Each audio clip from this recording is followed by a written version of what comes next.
বৃষ রাশির জাতকদের জন্য 2 এপ্রিল দিনটি আর্থিক সচ্ছলতা ও পারিবারিক সুখের বার্তা নিয়ে আসবে। শুক্রের অনুকূল প্রভাবে আজ আপনি মূল্যবান কোনো সম্পদ বা বিলাসদ্রব্য কেনার পরিকল্পনা করতে পারেন, যা আপনার জীবনযাত্রার মান উন্নত করবে।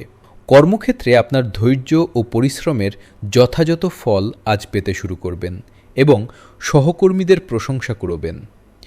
ব্যবসায়ীদের জন্য বকেয়া পাওনা টাকা আদায়ের বিশেষ যোগ রয়েছে। পারিবারিক জীবনে সদস্যদের মধ্যে সম্প্রীতি বজায় থাকবে এবং কোনো শুভ সংবাদ বাড়িতে খুশির আমেজ নিয়ে আসবে। প্রেমের জীবনে আজ গভীরতা বাড়বে এবং সঙ্গীর সাথে বিশেষ কোনো মুহূর্ত কাটানোর সুযোগ পাবেন। স্বাস্থ্যের দিক থেকে দিনটি বেশ ভালো যাবে, তবে খাদ্য তালিকায় সচেতন থাকা জরুরি। শিক্ষার্থীদের পড়াশোনায় মনোযোগ দেওয়ার জন্য আজ অনুকূল সময়। আজ আপনার শুভ রং সাদা বা হালকা নীল এবং শুভ সংখ্যা 6। কোনো গুরুত্বপূর্ণ সিদ্ধান্ত নেওয়ার আগে পরিবারের অভিজ্ঞ ব্যক্তিদের পরামর্শ নিন।